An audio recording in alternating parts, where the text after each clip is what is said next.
السلام علیکم ورحمۃ اللہ وبرکاتہ۔ سلسلے درس حدیث میں آپ سب کا استقبال ہے۔ ہم لوگ سن رہے ہیں اسلامی عقیدے سے متعلق حدیثیں۔ آج کے درس میں بہت ہی اہم موضوع ہے اور وہ موضوع ہے غیر اللہ کو پکارنے کی مذمت۔ غیر اللہ، غیر اللہ، پہلے ہم اس لفظ کو سمجھ لیں، اس کے بعد پھر انشاءاللہ اس کے بارے میں دلائل قرآن و حدیث سے سنیں گے۔ اللہ رب العالمین کی ذات کو چھوڑ کر کائنات میں، چاہے وہ آسمان ہو یا زمین ہو، آسمان کے اندر، زمین کے نیچے، ساتوں طبق آسمان، ساتوں طبق زمین اور اس کے اندر پائی جانے والی تمام مخلوق، چاہے وہ مخلوق چھوٹی ہو یا بڑی ہو، مرئی ہو یا غیر مرئی ہو، یہ ساری کی ساری مخلوقات غیر اللہ میں آتی ہے۔ صرف اللہ رب العالمین کی ذات ہے جو اپنی جلال اور اپنی قدرت میں کمال رکھتا ہے۔ اسی لیے اللہ رب العالمین نے اپنے بندوں کو اس موضوع کے تحت اس بات کی تعلیم دی ہے کہ بندے میرے ہیں، میں ان کا رب ہوں اور میرے بندوں کو صرف مجھے پکارنا جائز ہے۔ اس لیے اگر کوئی آدمی اللہ رب العالمین کی ذات کو چھوڑ کر اللہ کی مخلوق کو پکارتا ہے تو اللہ رب العالمین کی ذات میں شرک کرتا ہے۔ آئیے ہم دیکھتے ہیں اس کی دلائل کیا ہیں۔ سب سے پہلے قرآن سے اللہ تعالیٰ قرآن میں فرماتا ہے، سورہ مائدہ آیت نمبر 70 پر 6 یعنی 76 میں، قل، اے نبی آپ کہہ دیجئے، اتعبدون من دون اللہ ما لا یملک لکم ضرا ولا نفعا واللہ هو السمیع العلیم۔ کیا تم اللہ کو چھوڑ کر ایسی چیز کی عبادت کرتے ہو جو تمہاری نفع اور نقصان کا کوئی اختیار نہیں رکھتی ہیں، اور اللہ ہی خوب سننے والا، خوب جاننے والا ہے۔ دوسری جگہ اللہ تعالیٰ فرماتا ہے، قل اندعو من دون اللہ ما لا ينفعنا ولا يضرنا ونرد على اعقابنا بعد اذ هدانا الله كالذي استهوته الشيطان في الارض حيرانا له اصحاب يدعونه الى الهدى هدى ائتنا قل ان هدى الله هو الهدى وامرنا لنسلم لرب العالمین، سورہ انعام آیت نمبر 71۔ اس آیت کا سیدھا سادہ ترجمہ آپ کے سامنے اللہ تعالیٰ فرماتا ہے، اے میرے نبی کہہ دیجئے، کیا ہم اللہ کے سوا ان کو پکاریں جو ہمیں نہ نفع دے سکتے ہیں نہ نقصان پہنچا سکتے ہیں، اور جب اللہ ہمیں سیدھا راستہ دکھا چکا ہے تو کیا اس کے بعد ہم الٹے پاؤں پھر جائیں؟ اس شخص کی طرح جسے شیطانوں نے زمین میں بہکا دیا ہو، وہ زمین میں حیران پھرتا ہو، اس کے کچھ ساتھی ہوں جو اسے سیدھی راہ کی طرف بلاتے ہوں کہ ہمارے پاس آ جاؤ۔ اے نبی آپ کہہ دیجئے، بے شک ہدایت تو اللہ ہی کی ہدایت ہے، اور ہمیں حکم دیا گیا ہے کہ ہم سب جہانوں کے رب کی فرما بردار ہو جائیں، پورے جہان کے رب کے فرما بردار ہو جائیں، اسی کے مطیع، اسی کے حکم کے تابع ہو جائیں۔ ان دونوں آیتوں میں اللہ رب العالمین نے دو لفظ بار بار دہرایا ہے، من دون اللہ۔ اگر آپ قرآن پڑھیں گے تو قرآن کے اندر 92 جگہ یعنی 92 جگہ من دون اللہ کا لفظ اللہ تعالیٰ نے قرآن کے کئی صورتوں میں ذکر کیا ہے، اور اس کے علاوہ کہیں پر من دونہا، کہیں پر من دونہی، کہیں پر من دونہم، کہیں پر ایسے پورے الفاظ اگر ہم ملا کر کے جوڑ کر کے دیکھیں گے تو پورے قرآن کے اندر تقریباً 146 بار من دونی کا لفظ اللہ رب العالمین نے استعمال کیا ہے۔ یہ کثرت ذکر، آیت کا بار بار اس لفظ کا آنا اس بات کی طرف اشارہ کرتا ہے کہ اللہ رب العالمین کے علاوہ تمہارا کوئی معبود نہیں جس کو تم پکارو، اللہ کے علاوہ تمہارے لیے کوئی پکار کی جگہ نہیں ہے، دعا کی جگہ نہیں ہے، بلانے کی جگہ نہیں ہے، اللہ ہی ہے جس کو تم اپنے تمام ضروریات کے لیے بلاؤ، اس کے علاوہ تمہاری کوئی ضروریات کو پوری کرنے والا نہیں ہے۔ ایک اور جگہ پر اللہ کے نبی صلی اللہ علیہ وسلم کی بڑی پیاری حدیث ہے، راوی حدیث حضرت عبداللہ رضی اللہ عنہ ہے، وہ فرماتے ہیں کہ اللہ کے نبی صلی اللہ علیہ وسلم نے فرمایا کلمتن وقلت اخرى قال النبی صلی اللہ علیہ وسلم من مات وهو يدعو من دون الله ندا دخل النار وقلت انا من مات وهو لا يدعو من مات وهو لا يدعو من دون الله دخل الجنہ۔ حضرت عبداللہ بن مسعود رضی اللہ عنہ فرماتے ہیں کہ اللہ کے نبی صلی اللہ علیہ وسلم نے ایک بات بیان فرمائی اور میں نے بھی دوسری بات کہی۔ آپ نے فرمایا جو شخص غیر اللہ، اللہ کے علاوہ کو اس کا شریک ٹھہراتا ہو اور اسی حال میں اس کی موت ہو جائے، وہ مر جائے، تو اللہ رب العالمین کا وہ بھرا ہوا بندہ جہنم میں داخل ہوگا۔ اور حضرت عبداللہ بن مسعود کہتے ہیں کہ اسی بات کو رکھتے ہوئے میں نے بھی اس بات کو پیش کی کہ جو آدمی دنیا میں اس حال میں مر جائے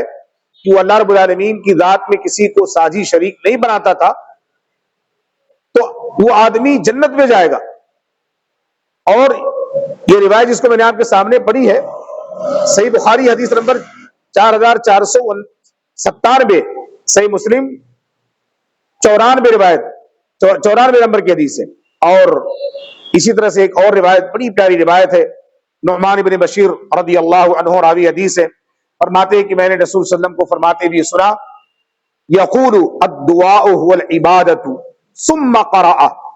آپ نے فرمایا کہ دعا عبادت ہے، پھر آپ نے قرآن کی ایک آیت کی تلاوت فرمائی اور کہا وقال ربکم ادعونی استجب لکم ان الذین یستکبرون عن عبادتی سیدخلون جہنم داخرین، کہ تمہارے رب نے کہا ہے کہ تم مجھے پکارو، میں تمہاری دعاؤں کو پکار کو قبول کروں گا، یقیناً وہ لوگ جو میری عبادت سے مکرتے ہیں، تکبر کرتے ہیں، وہ عنقریب جہنم میں ذلیل اور رسوا ہو کر ڈال دیے جائیں گے، داخل کر دی جائیں گے۔ یہ روایت ترمذی کی ہے اور صحیح درجے کی روایت ہے، حدیث نمبر 2969۔ امام ترمذی نے اس حدیث کو حسن صحیح کہا ہے۔ اس روایت کو اور اوپر کی دونوں آیتوں کو اگر ہم اکٹھا کر کے دیکھیں تو ہمیں پتہ چلتا ہے کہ اللہ کے علاوہ اس کائنات میں کوئی ایسا نہیں ہے جو اپنے بندوں کی فریاد کو سن سکتا ہو۔ اللہ رب العالمین کی ہی ذات وہ ذات ہے جو یقینی طور پر اپنے بندوں کی فریاد کو سنتا ہے، اپنے بندوں کی فریاد کو سنتا ہے۔ اور یقین جانے کہ من دون اللہ میں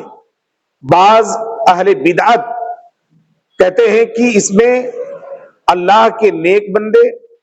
اولیاء، اتقیاء، انبیاء، صلحاء، صادقین، صدیقین، شہداء، یہ سب الگ ہیں، ان کا معاملہ الگ ہے۔ لیکن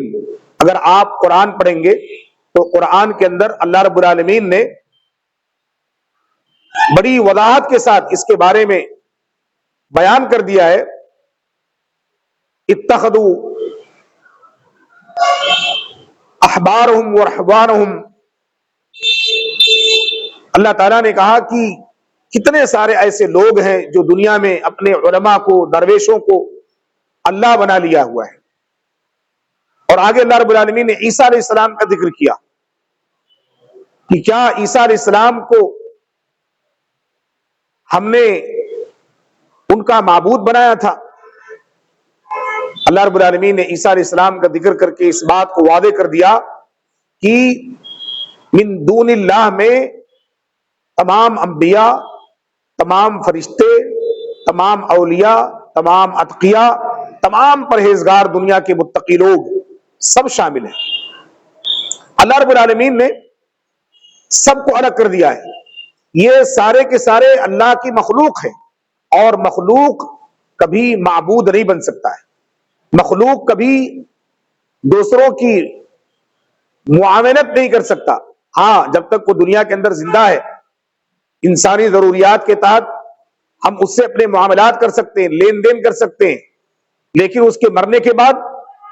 ہم اس سے کچھ نہیں کر سکتے۔ اس لیے اللہ رب العالمین نے صاف لفظوں میں قرآن کی بے شمار آیتوں کے اندر تقریباً 146 جگہ پر اس بات کو واضح کیا ہے، فَلَا تَدْعُ مِن دُونِ اللَّهِ فَلَا تَدْعُ مِن دُونِ اللَّهِ، کہ اللہ رب العالمین کے علاوہ کسی اور کو تم مت پکارو۔ تو اگر ہم اللہ رب العالمین کی ذات کو پکاریں گے، اللہ رب العالمین کے علاوہ کسی اور کو اللہ سمجھ کر کے پکاریں گے، یہ بھی اللہ رب العالمین کی طرح ہماری فریاد کو سنتے ہیں، ہماری دعاؤں کو سنتے ہیں، تو ہم اللہ رب العالمین کے ہاں قابل گرفت ہوں گے۔ اور بعض لوگ یہ اعتراض کرتے ہیں کہ انبیاء من دون اللہ میں اگر الگ ہے تو پھر اللہ رب العالمین نے ان کی اطاعت کا حکم کیوں دیا ہے؟ آپ کو اللہ رب العالمین کا اصول معلوم ہونا چاہیے۔ اللہ تعالیٰ نے قرآن کے اندر فرمایا وما ارسلنا من رسول الا لیطاع، کہ ہم نے رسول جو دنیا کے اندر بھیجے ہیں انہیں کی زبانی آپ تک یہ پیغام پہنچایا گیا ہے کہ ان رسولوں کی تم اتباع کرو، اطاعت کرو، ان کی فرما برداری کرو۔ اور سورہ اعراف کے اندر اللہ رب العالمین نے فرمایا اتبعوا ما انزل الیکم من ربکم ولا تتبعوا من دونه اولیاء قلیلا ما تذکرون، کہ جو تمہارے رب کی طرف سے نازل کیا گیا کلام ہے، اللہ کی کتاب ہے، اس کی تم اتباع کرو اور اولیاء کی اتباع نہ کرو۔ لیکن کم ہی لوگ ہیں جو نصیحت حاصل کرتے ہیں۔ تو اولیاء کی اتباع کرنے سے اللہ رب العالمین نے منع کیا ہے، صاف لفظوں میں سورہ اعراف کی اس آیت کے اندر واضح کر دیا اللہ رب العالمین نے کلیئر انداز میں۔ لیکن اللہ رب العالمین نے اپنے نبیوں کی اتباع کے بارے میں فرمایا من یطیع الرسول فقد اطاع اللہ، کہ جس نے رسول کی اطاعت کی اس نے گویا کی اللہ کی اطاعت کی۔ تو اللہ رب العالمین نے خود اپنے نبیوں اور رسولوں کی اطاعت کا حکم دیا ہے، لیکن ولیوں کی اطاعت کا اللہ رب العالمین نے کہیں حکم نہیں دیا ہے۔ اسی لیے دنیا کی جتنی مخلوقات ہیں سب کے سب غیر اللہ میں آتی ہیں، اور غیر اللہ کبھی ہماری مدد نہیں کر سکتی، غیر اللہ ہمارا مدد نہیں کر سکتا ہے۔ جو اللہ کے علاوہ ہے ہمارا مستعین، ہمارا مددگار، ہمارا جو ہے ملجا و ماوا اگر کوئی ہے تو صرف اللہ رب العالمین کی ذات ہے۔ اس لیے اگر بعض لوگ یہ بھی کہتے ہیں کہ نبی کائنات صلی اللہ علیہ وسلم ہماری مدد کے لیے آتے، آپ اگر یہ عقیدہ رکھتے ہیں تو گویا کہ قرآن کی اس آیت میں فلا تدع من دون اللہ میں آپ اللہ کی ذات میں اللہ کے نبی کی ذات کو شامل کر رہے ہیں۔ اور اگر ہمارا یہ عقیدہ ایسا ہے کہ اللہ کے نبی سے بھی ہم وہی طلب کرتے ہیں جو اللہ رب العالمین سے طلب کرتے ہیں تو ہمارا عقیدہ باطل ہے۔ اس لیے ہم اپنے عقیدے کو درست کریں اور اطاعت و فرما برداری میں نبی کا اور رسول کا جو مقام ہے ہم اس کو سمجھیں، اور پکارنے اور دعا کرنے کا جو معاملہ ہے وہ صرف اللہ رب العالمین کی ذات سے ہے۔ اس لیے ہم اپنے آپ کو اللہ رب العالمین کی ذات سے جوڑنے کی کوشش کریں اور اپنے آپ کو شرک جیسی غلاظت سے بہت دور رکھیں۔ رب العالمین سے دعا ہے پروردگار ہم تمام لوگوں کو شرک سے محفوظ رکھے، صرف اور صرف ہر حال میں اللہ ہی کو پکارنے والا بنائے۔ آمین۔ وصلی اللہ علی نبی کریم وبارک وسلم۔